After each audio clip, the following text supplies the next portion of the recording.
welcome to Costume Commentary. I'm Kate. And I'm Brit, and today we're starting the first episode of our two-part, maybe three-part series in which we talk about the Fallout games.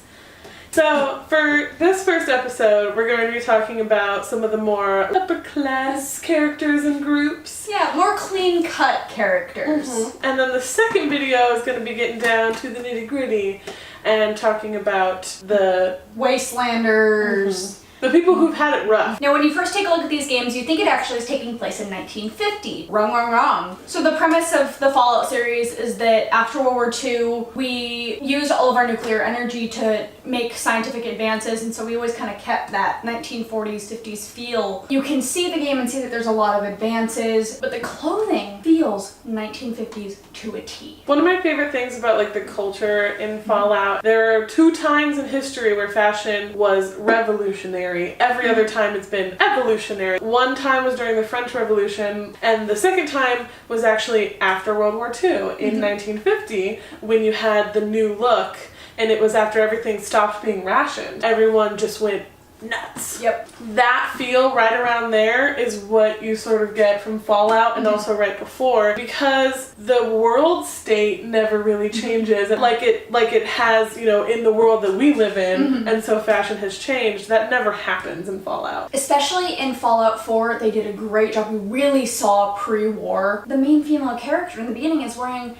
this mint green collared shirt with cap sleeves and high-waisted khaki trousers. And the men are wearing suspenders and proper trousers, and it really looks like something straight out of the fashion books. Main character probably would have been wearing a dress. There was a time when women were beginning to wear pants. There's also you have the robots who are doing a lot of the housework for the women, and also even helping take care of the kids. It does make sense within Fallout for her to be less pearls and gloves inside the house. You can tell that the developers really did their research on 1950s fashion when they started designing the game. Looking in the Fallout art book, just for the jumpsuit that the Vault Dwellers wear, there's a bajillion sketches. The Vault Dwellers are some of my absolute favorite costumes. The costume has evolved over time from Fallout 1, when it was really just a blue guy. Yeah. Because the graphics were so rudimentary. Now in Fallout 4, where they've added tucking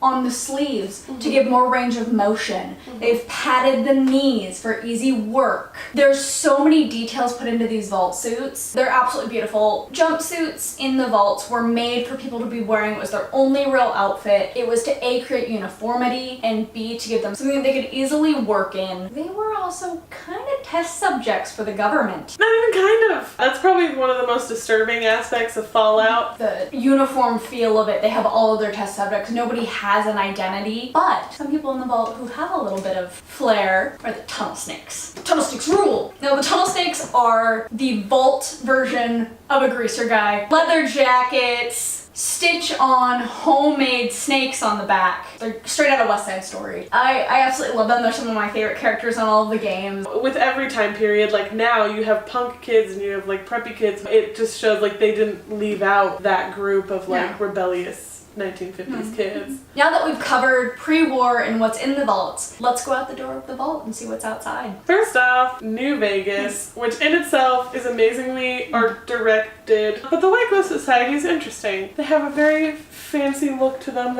Some of them are wearing these masks. They're all wearing evening wear and tuxes, and they pride themselves on being very fancy and rich, and they definitely don't eat human meat. Why would you need to say that? It's in the charter. Depends on who you ask. One of them's heck yeah, we eat human meat, it's the best! And the other ones are no, we totally don't do that.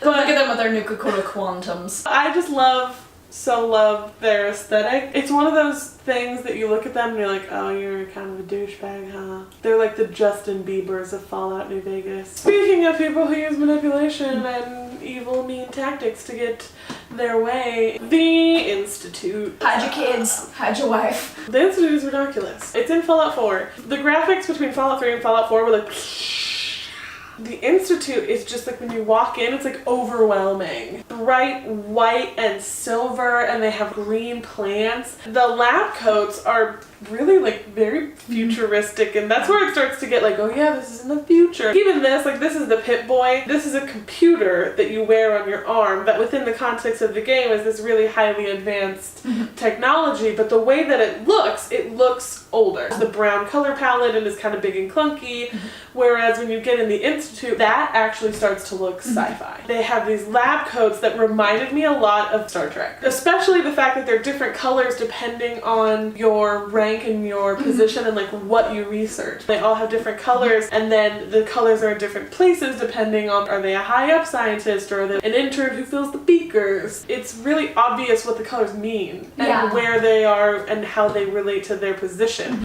That is really, really, really well done, and I super loved it. They almost look sort of rubbery and slick, which makes sense. It looked very efficient, very practical for what the Institute is, and also it added to the characters of the people wearing them. Did a really good job with that. But there's one man who's out there who's doing good, for goodness sake, and that is the Silver Shroud! So the Silver Shroud is sort of a character, but it's a costume that you can get as the player in Fallout 4 on a quest. Kent is just this innocent tiny baby angel ghoul who is obsessed with this old radio show from before the Great War called The Silver Shroud. It was about like this superhero type character who was like defending the innocent, and sort of like Fallout 4 is like Batman but with even more terrible puns. The quest is to go get the costume from a comic book store, and then you wear it and he gives you tips about wrongdoers through the radio, and then you go and you say the lines and you save people. It's very film noir-esque. This black trench coat with a tie, double-breasted, with silver lapels, and this black hat with a silver band. It's just very classic and simple, but also just silly enough. It's just absolutely perfect. As far as the clean cut people go overall, I feel like they did pretty good. That's one of my favorite things about the Fallout games as a whole, is they're so varied in like the people. But who out of all of these is your favorite? The Silver Shroud. I just love it so much. It's so goofy, but not like, it also looks like he could just be wearing it, but then like when you're wearing it you get these dialogue options and it just adds to the silliness. It adds to the story. It adds to the story. Within context, it looks super silly because no one is wearing anything like that. You wear what you need to wear in order to survive, unless you're like the White Glove Society or a few very exclusive groups. But the Silver Shroud is just so goofy. I very much love it.